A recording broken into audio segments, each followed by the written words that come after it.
오늘 함께 읽을 말씀은 마태복음 5장 7절 8절입니다.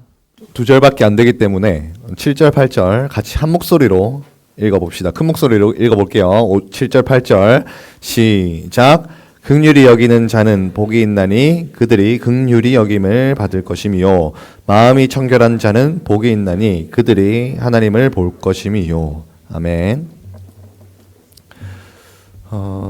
자, 오늘 지난주부터 팔복 말씀을 전하게 되었습니다. 그래서 팔복인데 8가지 복이라고 했어요. 그래서 지난주에 앞에 있는 4가지 복을 했고 15번 뮤트 해주시면 감사하겠습니다. 15번 어쿠스틱 연결되어 있는데 15번 뮤트 해주시고요. 지난주에 4가지 복을 하면서 제가 한 가지 느낀 게 있습니다. 이렇게 하면 안 되겠다. 이거 팔복은 사실 한 절 한 절을 좀 깊게 볼 필요가 있습니다. 여러분들한테는 좀 어려울 수 있지만 한 절 한 절을 좀 깊게 볼 필요가 있는 말씀인데 이거를 제가 너무 이렇게 한 절 한 절 하면 진도가 너무 늦게 나가는 거를 신경 쓰다 보니까 2주 만에 끝내려고 했는데 제가 실수한 거였어요. 불가능한 거였습니다. 그래서 오늘 7절, 8절 두 구절을 같이 보고 다음 주에 나머지 구절을 좀 같이 보려고 합니다. 그래서 오늘 봤던 이 말씀은 5번째 복과 6번째 복입니다. 그래서 설교를 시작하기 전에 지난주에 했던 말씀을 좀 리마인드를 하자면 산상수훈을 하면서 산상수훈이 시작되는 본문 말씀에 팔복이 있다고 했어요. 그래서 팔복을 지난주에 4가지 복을 했는데 그 4가지 복은 먼저 수직적 관계의 삶이라고 할 수 있습니다. 수직적 관계의 삶. 수직적 관계라고 하는 것은 나와 하나님과의 관계 안에 있는 삶이에요. 나와 하나님과의 관계 안에서 어떤 삶을 살아가는지 그에 따라서 하나님께서 우리에게 약속을 주셨다. 그렇다면 오늘부터 해서 보게 될 나머지 4가지 복은 수평적 관계의 삶이라고 할 수 있습니다. 수평적 관계의 삶. 하나님과 나와의 관계가 아닌 나와 이웃들과의 관계, 나와 옆에 있는 친구들과의 관계, 내가 삶 속에서 학교에서 만나는 친구들과의 관계, 그리고 학교뿐만 아니라 우리가 살아가다 보면서 이제 마주치게 되는 여러 사람들이 있을 수 있죠. 그런 사람들과의 관계 안에서 살아가게 되는 삶에서 우리가 어떻게 살아가느냐에 따라서 하나님께서 우리에게 약속을 주셨다라고 하는 것을 수평적 관계의 삶이라고 정의할 수 있습니다. 그래서 지난주에는 그 하나님과의 개인적인 관계에 대해서 얘기를 했다면 오늘은 나와 하나님과의 관계라기보다도 주변 이웃들과의 삶, 주변 친구들과의 삶에서 어떻게 이 삶을 살아가고 어떻게 행해야 되는지, 어떻게 행동하고 어떻게 대우해야 되고 그런 부분에 대해서 우리가 그리스도인으로서 어떻게 살아가야 되는지에 대해서 좀 나눠보려고 합니다. 대충 어떤 느낌인지 감이 오시죠? 네. 자, 그러면 7절부터 먼저 가보도록 하겠습니다. 7절 짧으니까 같이 한 목소리를 읽어봅시다. 7절 시작.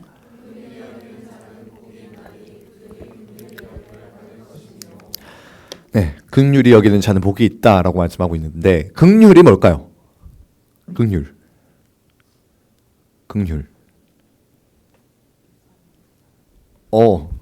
맞습니다. 선생님께서 아주 대답을 잘 해주셨는데 긍휼을 먼저 긍휼히 여기는 자는 복이 있나니 요 앞부분부터 볼게요.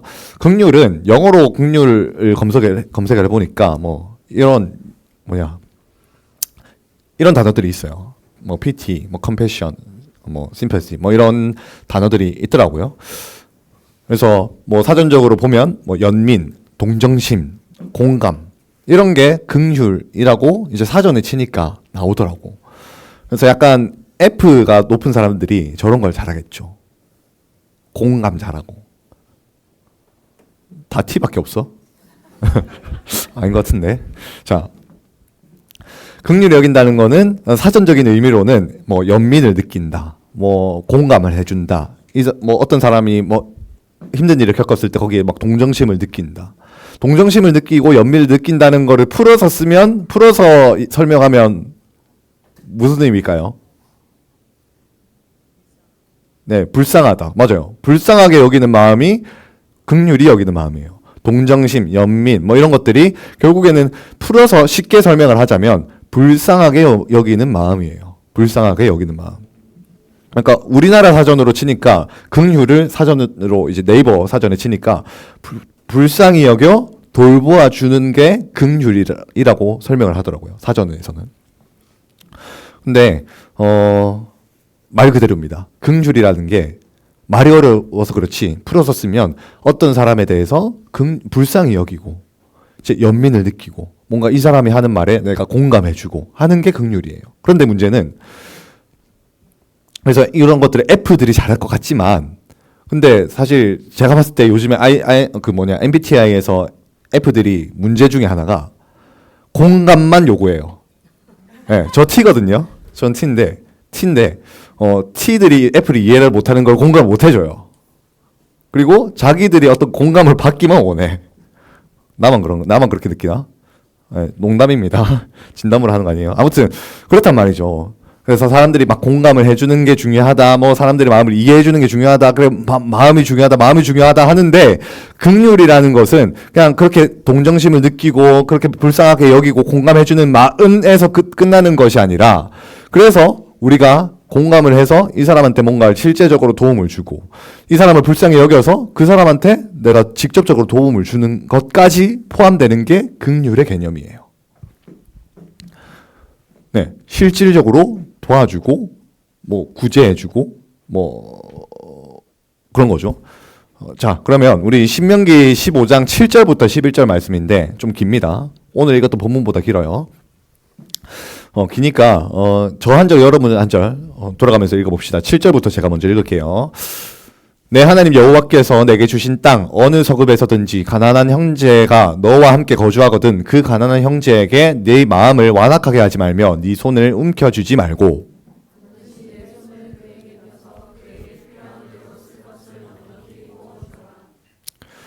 삼가 너는 마음에 악한 생각을 품지 말라. 곧 이르기를 일곱째 해 면제년이 가까이 왔다 하고 네 궁핍한 형제를 악한 눈으로 바라보며 아무것도 주지 아니하면 그가 너를 여호와께 호소하리니 그것이 네게 죄가 되리라.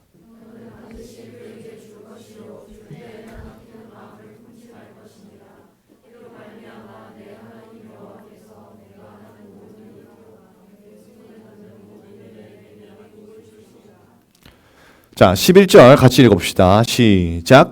땅에는 언제든지 가난한 자가 그치지 아니하겠으므로 내가 내게 명령하여 너는 반드시 내 땅 안에 내 형제 중 곤란한 자와 궁핍한 자에게 너의 손을 펼치니라.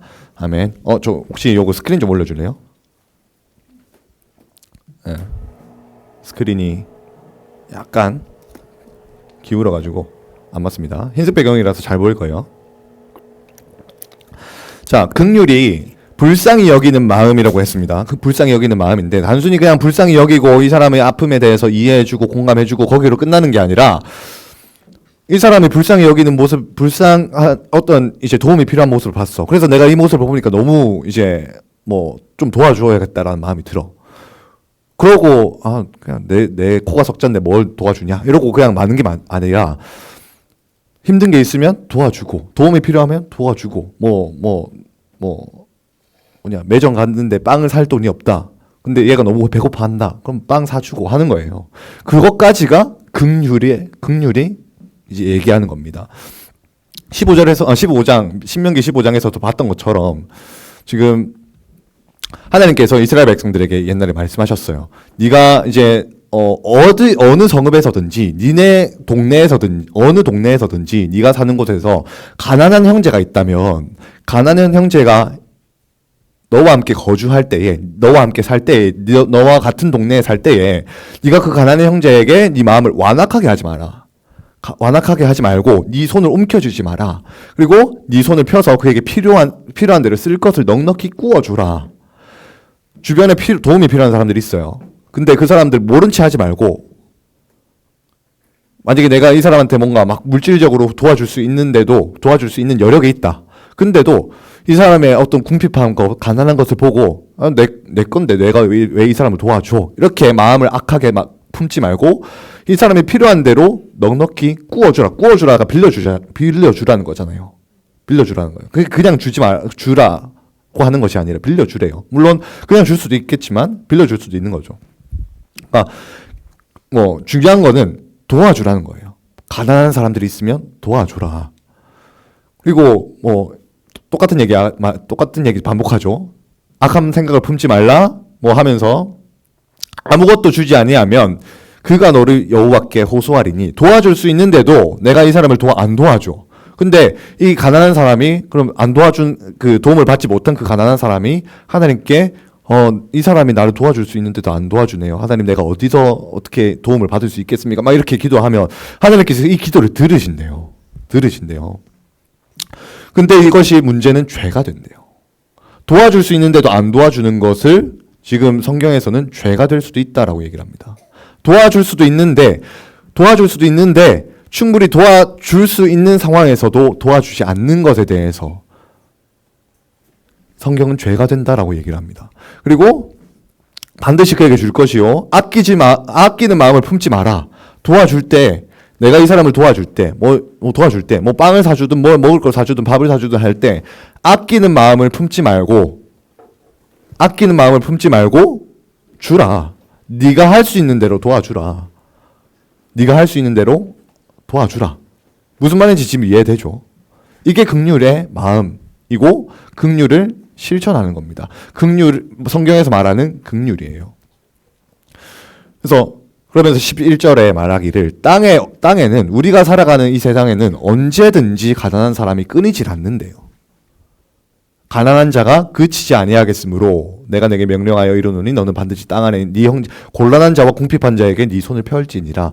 우리가 살아가는 어느 시점에나 어느 시대에나 가난한 사람은 언제나 있어요. 어디에서나 있고 언제나 있습니다. 그것을 도와줄 의무는 저와 여러분들에게 있다.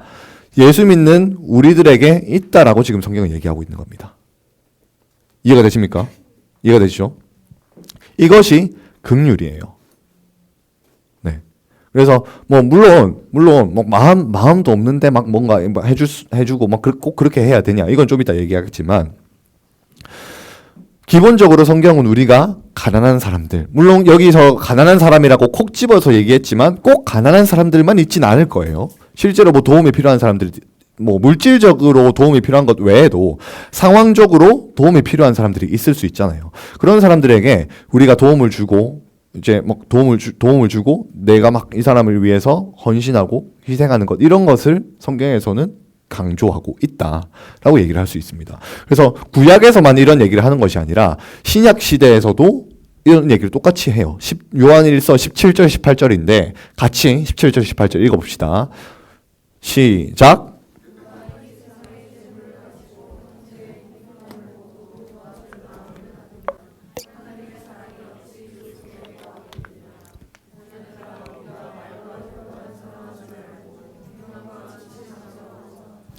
자, 요한일서 13장에서는 누가 이 세상의 재물, 돈이죠. 네가 돈을 갖고 있으면서도 충분히 돈을 갖고 있고 네 형제의 궁핍함을 도와줄 수 있는 재력이 있고 능력이 있는데도 불구하고 형제의 궁핍함을 보고 가난한 것을 보고 도움이 필요한 것을 보고도 도와줄 마음을 닫으면 도와줄 생각을 안 하면 하나님의 사랑이 네 안에 거하는 게 맞냐? 라고 지금 묻는 겁니다.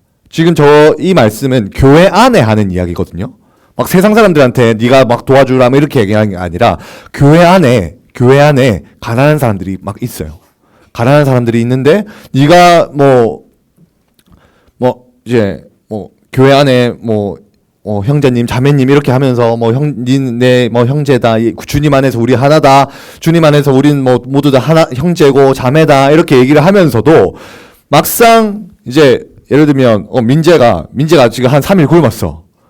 그것을 보고도 지금 밥 한 끼 안 사. 그래 가서 밥 좀 사 먹어라 이렇게 얘기만 하고 정작 사주지도 않고 돈 없는 거 뻔히 아는데 그렇게 한다면 이게 하나님 사랑이 네 안에 있는 게 맞냐? 네가 형제라며, 자매라며.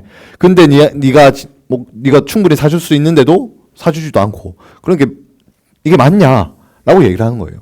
그래서 사도 요한은 말과 혀로만 사랑하지 말고 네가 네가 뭐 형제 사랑한다, 뭐 사랑합니다, 사랑합니다, 뭐 내가 니를 위해서 기도할게, 내가 니를 위해서 희생할게 이렇게 말만 하지 말고 어려운 일이 있으면 밥도 좀 사주고,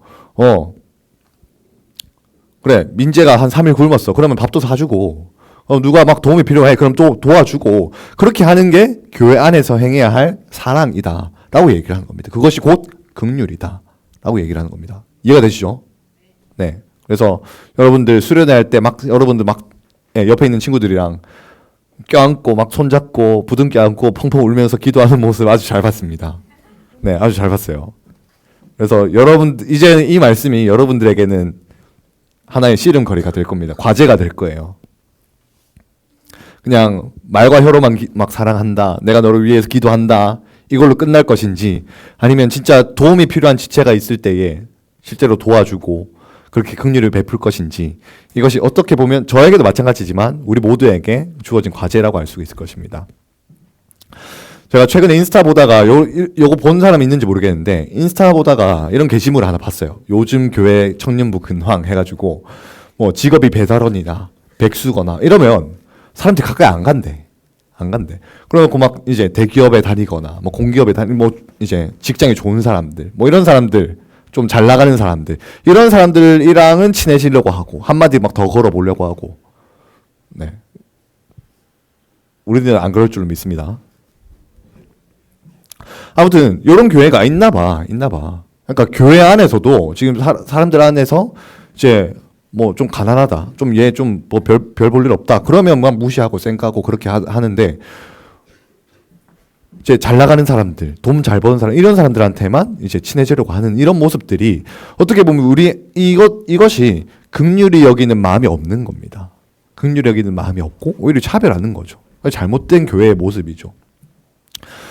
세상 사람들도 이런 모습들을 보면서 교회가 잘못됐다라고 얘기를 합니다. 그래서 긍휼히 여기는 것이 여러분들에게 이 말씀이 도전이 되기를 축복하고요.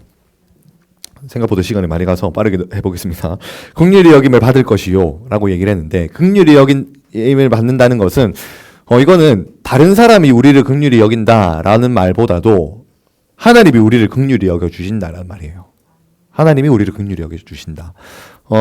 지난번에 다니엘서 이제 수련회 때 하면서 하나님의 심판 원리에 대해서 설명한 적이 있었습니다.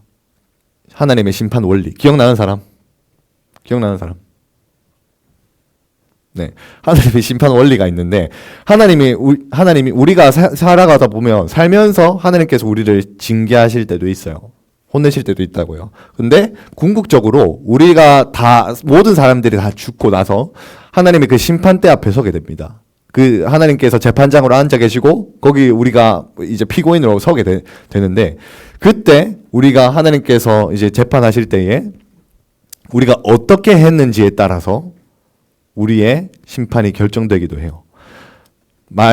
쉽게 얘기하자면 우리가 행한 대로 갚아주신다는 거예요. 우리가 어떻게 살았는지에 따라서 그에 맞게 갚아주십니다. 그래서 야고보서 2장 13절에서는 이렇게 얘기해요. 긍휼히 행하지 않은 자는 긍휼이 없는 심판을 받을 것이다. 긍휼은 심판을 이기고 자랑한다. 그러니까 우리가 사람들한테 긍휼하게 행하고 막 사람들 도와주고 도움이 필요한 사람들 막 도와주고 했으면, 하나님도 우리를 그렇게 불쌍히 여겨주시고 우리를 긍휼히 여겨주셔서 심판을 받을 때 정상참작을 해주신다는 거예요. 그래도 네가 예수 믿는답시고 긍휼히 베풀었네, 많은 사람들 도와줬네, 선행을 행했네. 그러니까 지금 행위 구원을 얘기하는 것이 아닙니다. 행위 구원을 얘기하는 것이 아니라 우리가 심판대에서 모든 사람이 다 하나님 앞에 우리의 죄에 대해서 이제 예를 들면 징역을 선고받는다고요. 죄질이 심한 사람은 무기징역 받고 그러잖아요. 그런 것처럼 하나님 앞에서 우리가 심판을 받는데, 우리가 그리스도인으로서 긍휼을 행하는 사람들은 그 심판 앞에서도 하나님께서 우리를 불쌍히 여겨주시고, 오케이, 정상창작, 이 심판 면제, 이렇게 해주신다고요. 네. 오해하면 안 되는 게, 다시 한번 말씀드리지만, 행위 구원을 얘기하는 거 아닙니다. 행위 구원을 얘기하는 거 아니에요. 자, 그래서 마태복음 우리가 이제 주기도문 외울 때도 주기도문 막 고백할 때도 우리가 우리에게 죄 지은 자를 사하여 준 것 같이 우리 죄를 사하여 주옵시고 우리가 누군가를 용서를 못했어. 나한테 죄 지은 사람은 우리가 만약에 용서를 못했어. 그러면 하나님께서 얘가 내가 자기 죄는 용서해 달라면서 지는 용서를 안 하네. 한번 두고 보자. 언제까지 그러고 있나 한번 두고 보자. 나도 용서 안 하고 한번 볼란다. 이러면서 용서할 때까지 하나님께서 기다리신다고요. 그러니까 우리가 행한 대로 하나님 갚아주시고 용서도 어떻게 보면 우리가 행할 수 있는 작은 긍휼 중에 하나일 겁니다. 하나일 거예요. 그래서 하나님께서 우리에게 행한 대로 갚아주신다는 것을 기억하고 우리가 남을 도와주는 것을 이제 다른 사람들에게 잘 보이기 위해서가 아니라 하나님 앞에서 내가 그리스도인이기 때문에 이 사람을 보니까 내가 너무 마음이 아프다. 하나님께서 이 사람을 도와주라고 하셨으니 하나님께서 누군가를 도와주는 것이 하나님께서 이제 하나님 말씀대로 사는 것이라고 하셨으니 내가 도와줘야겠다. 이러면서 도와주는 것을 보고 하나님께서 우리의 어떤 삶을 보시고 그대로 갚아주신다라는 것이 이 7절 말씀의 핵심입니다.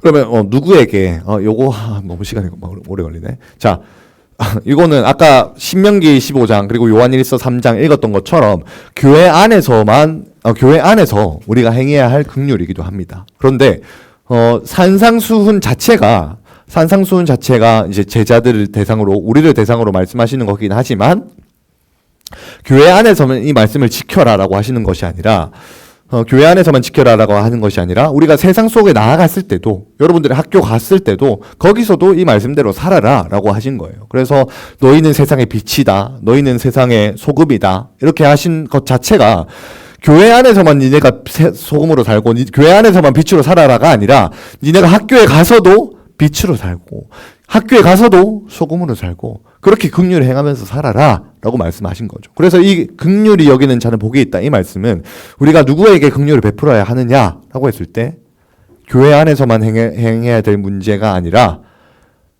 각자의 삶의 영역 가운데서도 행해야 된다라는 거예요. 가정에서, 학교에서, 직장에서, 학원에서 모든 삶의 영역에서 우리가 긍휼히 여길 수 있는 마음이 또 그렇게 살아갈 수 있는 삶이 있을 때에 하나님께서 우리를 긍휼히 여겨주시는 은혜가 있고 약속이 있다라고 말씀하는 겁니다. 자, 빠르게 넘어갑시다. 자, 8절 같이 읽어봅시다. 8절 시작.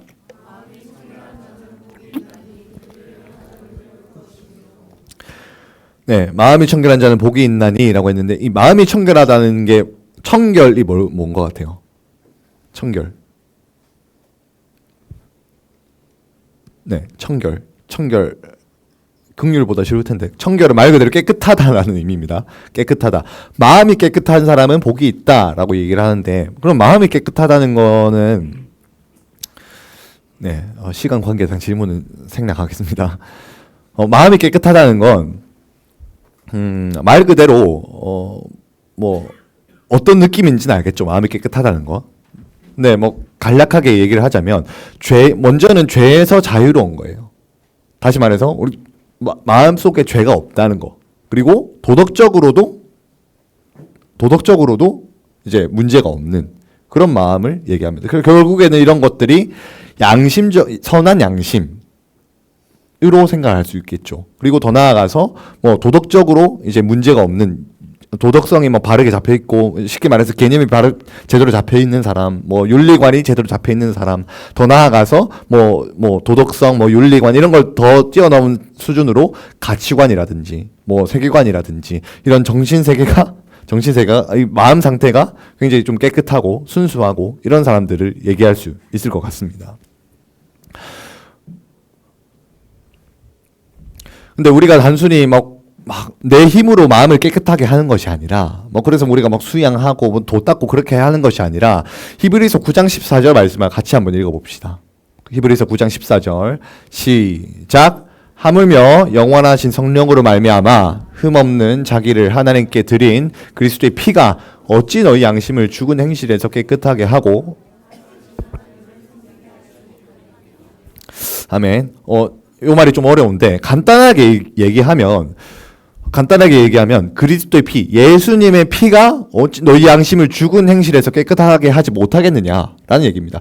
다시 말해서 풀어서 얘기하자면 예수님의 피, 예수님께서 십자가에 흘리신 그 피가 우리의 양심을 깨끗하게 한대요. 깨끗하게 한대요. 예수님께서 우리를 대신해서 피 흘려 죽으셨죠. 예수님께서 우리의 죄를 대신 지고 죽으셨어요. 그것을 믿는 믿음으로 우리가 의롭게 되었다라고 얘기를 하는 겁니다. 근데 그렇게 예수님의 의가 우리에게 덧입혀져서 예수님의 의로우심 덕분에 우리가 예수님의 의로우심을 힘입어서 우리의 양심도 예수님의 그 의로우심을 닮아갈 수 있다. 그것은 우리가 예수님의 보혈을 의지하고 예수님의 피를 힘입어서 우리의 양심과 마음이 깨끗해질 수 있다라고 얘기를 하는 겁니다.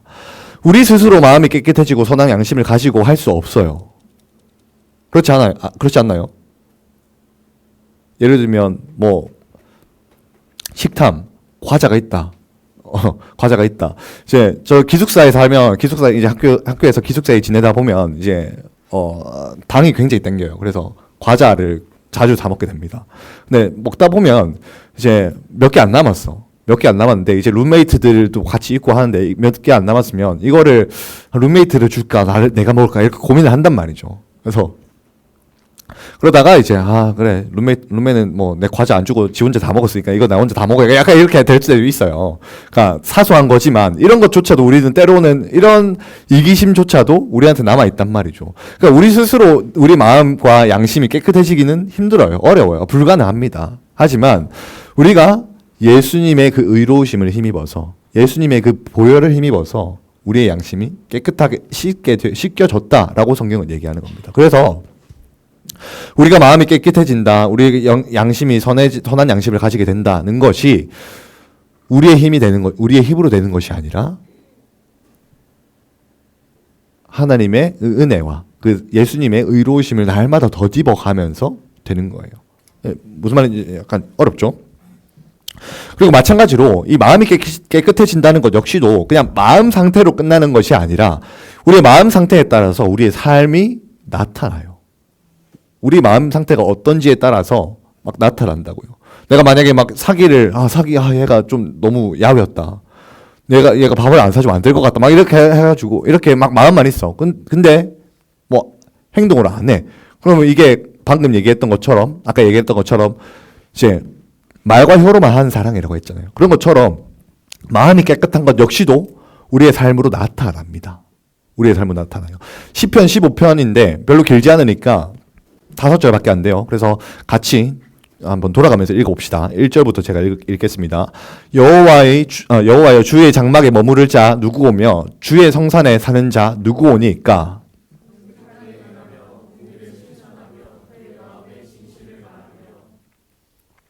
그의 혀로 남을 허물하지 아니하고 그의 이웃에게 악을 행하지 아니하며 그의 이웃을 비방하지 아니하며.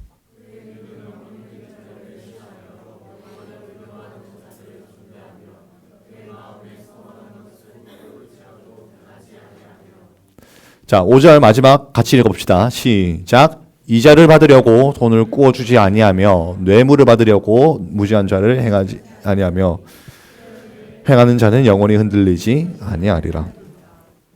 자, 우리가 이 마음이 깨끗해지는 상태가 되었을 때에 어떤 일들이 일어나냐면 이 시편 15편은 개인적으로 되게 좋아하는 시편인데 일단 정직하게 행한대요. 정직하게 행하고 공의를 실천한다. 공의는 공정한 겁니다. 공정한 거. 예를 들면 누구를 할까? 그래. 선우랑 태린이랑 싸웠어요. 예를 들어서 선우랑 태희로 하자. 태희랑 이제 선우랑 싸웠어. 그러면 이제 강선희 집사님 입장에서는 누구 편을 들 것 같아요? 선우 편을 드나요? 자, 선우 편을 든다. 자, 오케이. 선우 편을 든다 쳐요. 일방적으로 선우 편을 든다 쳐. 근데 알고 보니 선우가 잘못했어. 그러면 누구 편을 들어야 돼? 태희 편을 들어야 돼. 네. 그러니까 공의라는 것은 치우치지 않는 거예요. 이해관계에 치우치지 않고 누가 잘못했고 누가 뭐 잘했고 이거를 공정하게 듣고 어떤 관계나 이런 거에 치우치지 않고 공정하게 판단을 내리는 거를 공의라고 합니다. 그래서 아무튼 공의를 실천하며 그 마음의 진실을 말하며, 네, 진실을 말하며 뭐 구라 안 친다는 얘기죠. 자, 그 혀로 남을 허물하지 않고 뒷담하지 않는다. 남을 허물하지 않는다. 이웃에게 악을 행하지 않는다. 이거 무슨 말인지 알죠? 이웃을 비방하지 않는다. 비방은 뒷담이랑 다르죠. 뒷담이랑 다르고 그냥 맹목적으로 이 사람의 뭐 행동을 막 맹목적으로 막 욕하고 비난하고 이런 것들. 그리고 그의 눈은 망령된 자가 사전 찾아봤는데 기억이 안 나네. 네, 망령된 자, 그러니까 뭐 쉽게 말해서 악한 사람, 뭐 하나님 말씀대로 안 사는 이런 사람들을 멸시하고 여호와를 뭐 두려워하는 자들을 존대하며, 그러니까 뭐 이게 망령된 자를 멸시한다는 게 그러니까 증오한다는 것은 아니에요. 증오한다는 것은 아니에요. 증오하는 것은 아니지만, 그리고 이 하나님의 말씀대로 살아가는 사람들을 존중해주고 뭐 이제 멸시한다고 해서 네, 요거를 지금 사전 찾아봤는데 정확하게 기억이 안 나가지고 패스할게요. 아무튼 그의 마음에 서원한 것은 해로울지라도 변하지 않는다. 하늘의 앞에 내가 이것을 결단합니다. 내가 이것을 꼭 지키겠습니다. 라고 한 거를 나중에 보니까 내가 이렇게 하면 내가 좀 손해인데, 예를 들어서 내가 막 이제 하루에 1시간씩 성경 읽겠다 했어. 근데 지금 나 고3이야. 공부해야 돼. 하루에 1시간씩 성경 읽어야 돼. 근데 나 고3이야. 근데 이걸 내가 하나님 앞에 결단을 해버렸네. 서원을 해버렸네. 하나님 고3이니까 봐주시겠지가 아니에요. 고3이니까 봐주시겠지가 아니라 하나님 앞에서 한 결단, 하나님 앞에서 한 서원은 하나님 그것을 보십니다. 그래서 이것이 나한테 손해가 되는 것처럼 느껴질지라도 내가 하나님 앞에서 신실하겠다는 마음으로 지켜나가는 것. 그리고 이자를 받으려고 돈을 구워주지 않는다. 뭐 예를 들어 뭐 친구한테 뭐 돈 빌려줄 수 있죠. 근데 이제 성경에서는 같은 유대인들끼리는 돈을 빌려줘도 이자 받지 마라. 대신에 뭐 이방인들한테는 뭐 이자 받아도 된다. 그렇게 말하거든요. 그래서 유대인들이 막 고르대금으로 유명하잖아요. 그래서 근데 이제 이자를 받으려고 돈을 구워주는 게 지금 성경에서는 별로 좋지 않게 얘기를 하고 있어요. 친구들 사이에서 돈을 빌려줄 수 있죠. 빌려줄 수 있지만 이자는 받지 마세요. 웬만하면. 네. 아무튼. 그리고 뇌물을 받지 않고 무죄한 자를 해하지 않는다. 그러니까 죄 없는 사람들을 괴롭히지 않는다. 뭐 예를 들면 일진들, 뭐 죄 없는 애들 막 괴롭히고, 뭐 삥 뜯고, 뭐 그렇게 하는 것들을 지금 얘기하는 겁니다. 그러니까 이 모든 것들을 행하지 않는 사람들은 하나님께서 하나님 앞에서 영혼이 흔들리지 않는다. 1절 표현대로 하자면 여호와의 전에 여호와의 장막에 들어가게 된다라고 얘기를 하는 겁니다. 그러니까 마음이 청결한 자의 삶에서는 이 시편 15편에서 말씀하고 있는 이런 삶들이 나타나는 거예요. 나타나는 겁니다. 예를 들면 4절 말씀에 3절이구나. 그의 혀로 남을 허물하지 않는다. 뭐 이런 얘기가 있었잖아요. 저 같은 경우도 웬만하면 남 뒷담화를 잘 안 하려고 해요. 물론 이제 뭐 완벽하게 이거를 다 지키지 못하지만 웬만하면 이제 뒷담화를 안 하려고 합니다. 물론 제가 뭐 어떤 사람을 봤을 때 이 사람 진짜 나랑 안 맞다 하는 사람도 있고, 이 사람 내가 진짜 힘들다 하는 사람들도 있고, 안 맞는 사람도 있고, 좀 친해지고 싶지 않은 사람들도 있고, 그렇죠. 그리고 누가 봐도 명백히 이 사람은 좀 문제가 있다라고 하는 사람들도 제가 봤을 때도 있고요. 그렇다고 하더라도 그런 부분에 있어서 남들 앞에서 이런 부분에 이제 그 사람의 험담을 함부로 하려고 하진 않아요. 왜냐하면 이게 뭐 다른 사람들 뭐 말 없는 말이 백리를 간다고, 천리는 뭐 말 없는 말이 백리가 아닌데 뭐였더라?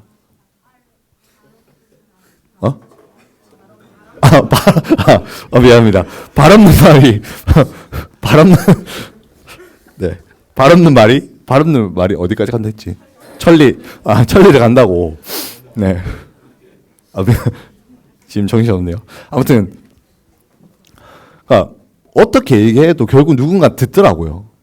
그런 것도 있고. 그러니까 그렇게 험담을 하는 게 먼저는 제가 안 좋더라고요. 제 마음이 안 좋더라고요. 이게 막 누군가를 막 험담하고 까내리고 그렇게 하는 게 결국에는 뭐 그 사람은 어떨지 모르겠지만 나중에 돌아보니까 제 마음이 상하고 하나님 앞에서 제 마음이 좀 더러워지는 것 같고 그래서 그런 걸 보면서 웬만하면 진짜 이 말하는 것조차도 내가 하나님 앞에서 남을 함부로 얘기해서는 안 되겠다. 함부로 말해서는 안 되겠다. 뭐 이렇게 좀 개인적으로 좀 결심한 부분이 있습니다. 그래서 웬만하면 험담을 안 하려고 노력은 합니다. 일단 저런 말씀도 있기 때문이기도 하고 아무튼 그래요. 그래서 우리가 그리스도인이라면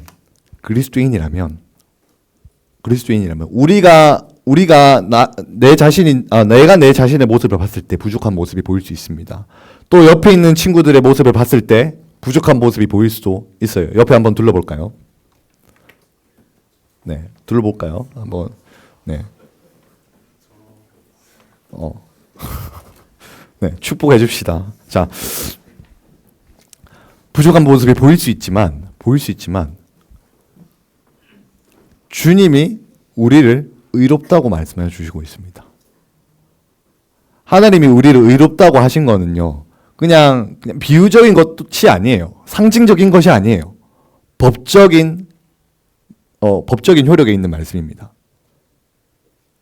법적으로 하나님께서 너 의로워 땅땅땅 결론을 내신 거예요. 이미. 물론 우리의 모습은 아직 그렇지 않아 보인다고 하더라도 하나님의 눈에는 우리 마음 안에 예수님을 믿는 믿음이 있다면 우리는 이미 의로워졌다라고 성경은 말하고 있는 겁니다. 주님은 이미 우리를 의롭다고 말씀하고 계시고 그렇게 보고 계세요. 그러니 우리 마음이 때로는 우리가 연약해 보이고 우리가 부족한 모습이 보인다 하더라도 우리의 마음이 주님 앞에서 청결해지기를 주님 앞에서 의로워지기를 포기하지 말아야 할 이유가 여기 있는 거죠. 또 더 나아가서 단순히 하나님과 나 개인의 삶에서 그렇게 살아갈 뿐만 아니라 주변 이웃들과 주변 친구들과 학교, 학원, 가정 어디에서나 우리가 의로운 삶을 살아야 되고 그렇게 살아가야 할 이유가 있다면 주님이 저와 여러분들을 의롭다고 인정해 주셨기 때문인 겁니다. 자, 요것만 하면 안 되고 그래서 이런 사람들 마음이 청결한 자들에게 하나님께서 약속하신 것은 그들이 하나님을 볼 것이다라고 약속해 주셨어요. 근데 뭐 하나님을 보게 된다라는 메시지는 이 약속은 결국 우리가 천국에 갔을 때 하나님을 보게 된다라는 의미이기도 하거든요. 팔복에 있는 메시지는 다 사실 우리 종말론적인 메시지입니다. 우리가 죽어서 누리게 될 그런 축복과 약속들이기도 해요. 그렇지만 만약에 우리가 죽어서 저 복들을 다 누리는 거라면 사실 이 땅에 소망은 별로 없을 수도 있어요. 팔복에 약속된 모든 축복은 종말론적인 메시지이기도 하지만 우리가 살아가면서 하나님께서 허락하시는 은혜이기도 하고 축복이기도 한 것이죠. 그렇다면 우리가 하나님을 본다는 축복이 어떤 의미냐라고 하냐면 성경에 보면 하나님의 얼굴을 구한다. 우리가 하나님의 얼굴을 보게 될 것이다. 이런 표현들이 종종 나온단 말이죠. 하나님을 볼 것이다라는 말은 하나님의 얼굴을 보게 된다라는 말이에요. 근데 이 하나님의 얼굴은 자, 다시 한번 옆에 친구 얼굴을 한번 볼까요? 옆에 친구 탄식이 나오네. 자, 막 옆에 친구 얼굴을 보고 막 또 자기 거울을 보고 하면 한숨밖에 안 나오지만 하나님의 얼굴을 보는 것은 하나님의 얼굴을 보면 어떤지 정확하게 모르겠어요. 근데 저게 진짜 물리적으로 우리가 거울을 보는 것처럼 하나님의 얼굴을 본다 이게 아니라 이 하나님의 얼굴을 본다는 것은 하나님을 알아간다는 의미입니다. 하나님을 알아간다. 무슨 의미냐면 하나님과 이 관계성을 맺어가고 그 관계성 안에서 더 친밀해진다는 의미예요. 그런 측면에서 알아간다는 의미예요. 사실 저 하나님의 얼굴을 본다라고 하는 거는 굉장히 어떻게 보면 로맨틱한 표현이거든요. 되게. 여기에 연애하는 애들이 몇 명 있는지 모르겠지만, 이제 여자친구, 남자친구 얼굴 이제 연애 초기에 특히 선생님들도 한번 상상해 보시고 연애 초기에 막 여자친구, 남자친구 얼굴을 보면 기분이 어때요? 기분이 어때요? 좋죠. 예. 하나님의 얼굴을 본다는 것 역시도 그런 겁니다. 얼굴 막 보기만 해도 좋고, 뭐 보고 있는데 또 보고 싶고, 뭐 헤어진 지 이제 막 집에 가서 헤어진 지 얼마 안 됐는데 또 보고 싶고 막 그래가지고 또 전화하고 막 그렇게 하잖아요. 그런 것처럼 하나님의 얼굴을 본다는 거는 그런 측면에서의 어떤 이 관계성이고 친밀함이에요. 그래서 단순히 말 그대로 얼굴을 본다는 것이 아니라 교제한다는 거예요. 얼굴을 보고 교제한다라는 의미를 가지는 게 하나님을 본다라는 의미입니다. 그래서 모세도 하나님의 영광을 보여주십시오라고 했는데 네가 내 얼굴을 보지 못한다. 하나님의 영광을 보여달라는 것 자체가 하나님의 얼굴을 보여달라는 의미였던 거죠. 예수님도 하나님의 얼굴을 보고 계셨습니다. 요한복음 1장에서 태초에 말씀이 계시니라 말씀이 하나님과 함께 계셨다 할 때의 그 함께가 얼굴과 얼굴을 맞대어 보고 있었다라는 의미예요. 하나님과 아들 예수님이 서로 얼굴과 얼굴을 맞대어 보면서 그렇게 서로 막 눈동자를 마주치고 보면서 하나님이 이런 마음을 가지고 계시구나. 하나님이 이런 뜻을 품고 계시구나. 라는 것을 그 하나님과 예수님의 그 교제 안에서 알아갔다는 것이죠. 그러한 교제 안에서 예수님과 하나님이 친밀해지고 관계가 더 깊어지고 그러면서 예수님이 하나님을 닮아가기 시작하고 더 나아가서 하나님의 뜻에 온전히 순종하게 되고 기쁨으로 순종하기까지 나아가셨다는 것이 그 하나님을 알아간다는 의미입니다. 자, 이제 끝났습니다. 거의 끝났습니다. 시편 18편 25절 26절 같이 읽어봅시다. 시작. 자비로운 자에게는 주의 자비로우심을 나타내시며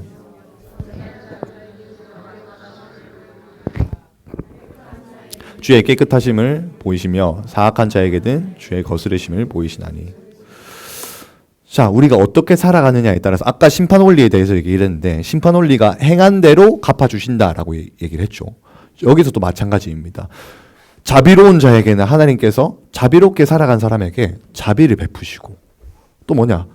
완전한 자에게는 하나님이 또 완전함을 나타내 주시고 마음이 깨끗한 자에게 하나님의 깨끗함을 보여주시고 그러니까 우리 삶에서 하나님과의 어떤 교제 안에서 이 닮아간 하나님의 모습 속에서 하나님이 어떠한 분이신지를 우리 삶에서 나타내 주신다는 것이 그것을 통해서 우리가 하나님을 알아가게 되고 더 깊은 교제 가운데로 더 깊은 관계 안으로 우리를 이끌어 들이신다는 것이 하나님을 볼 것이다 라는 약속입니다. 자, 말씀을 정리해 보도록 하겠습니다. 긍휼이 뭐였죠?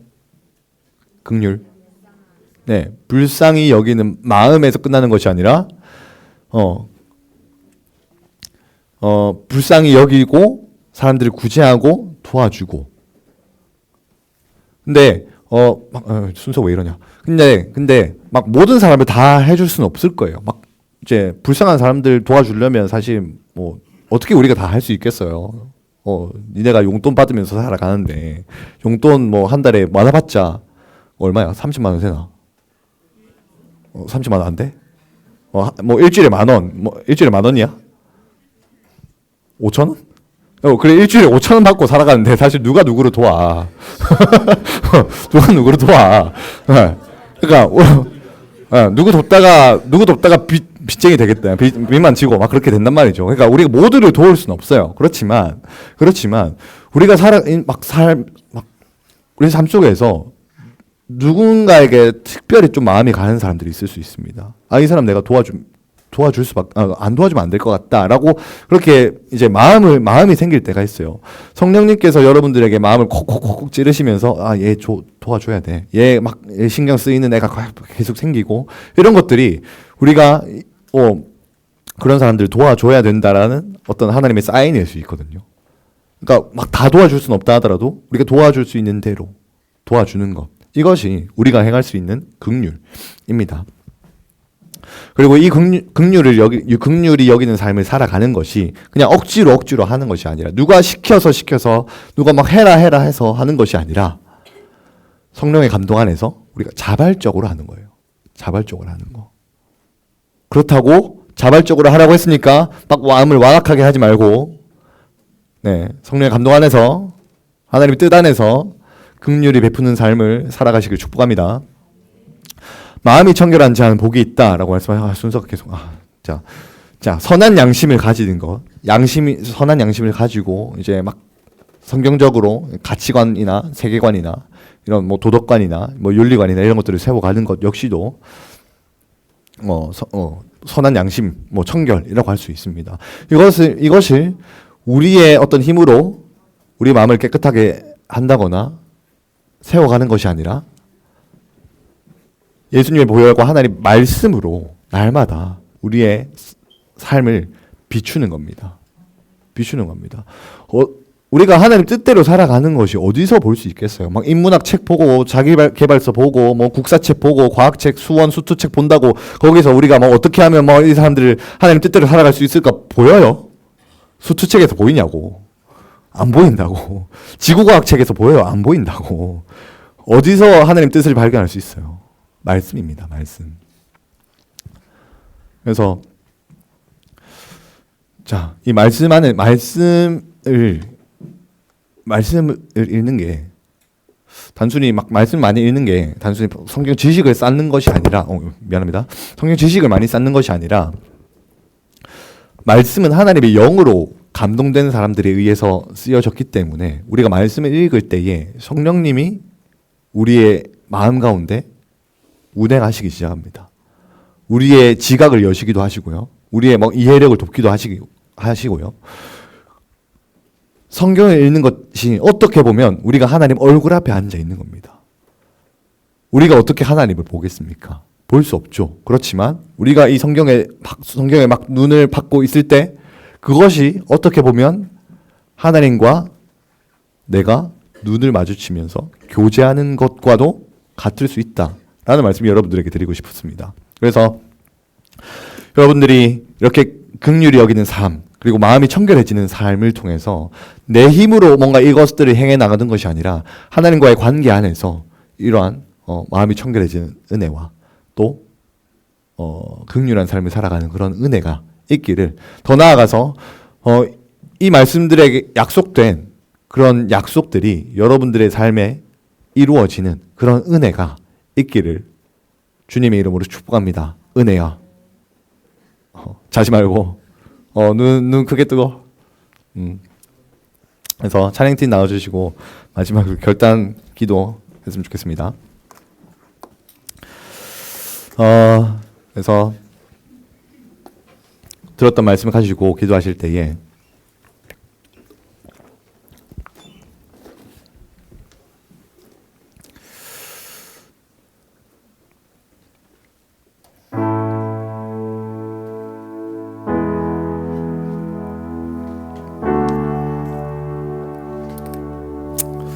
갑자기 성경 한 구절만 찾을게요. 생각나가지고.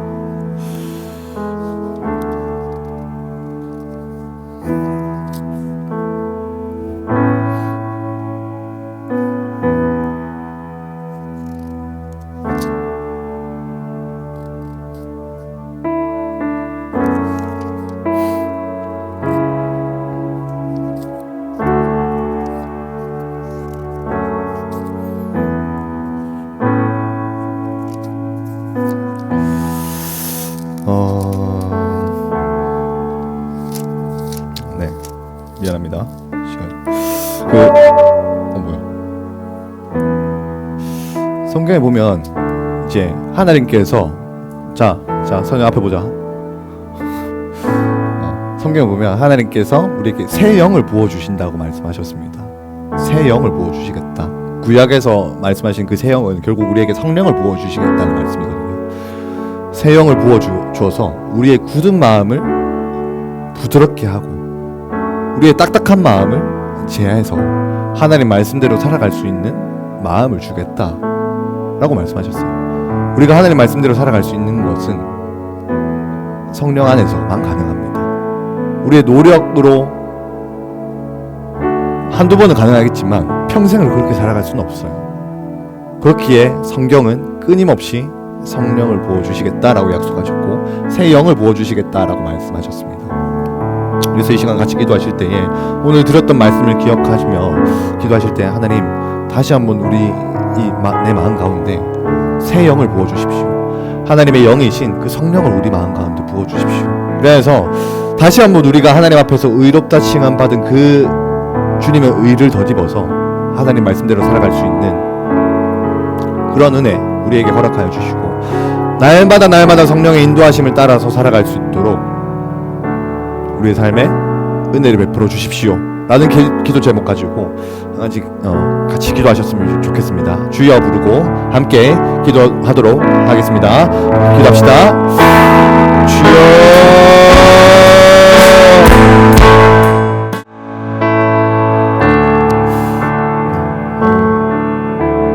하나님 아버지 감사드립니다.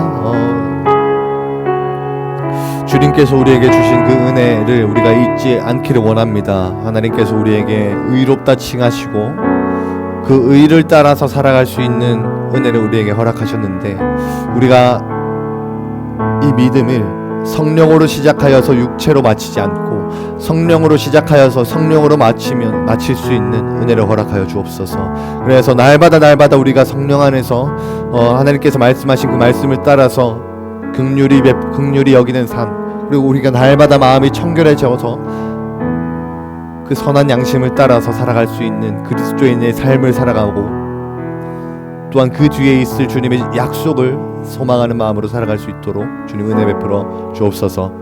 그렇게 일하실 주님을 기대합니다. 감사드립니다. 예수님의 이름으로 기도드립니다. 아멘.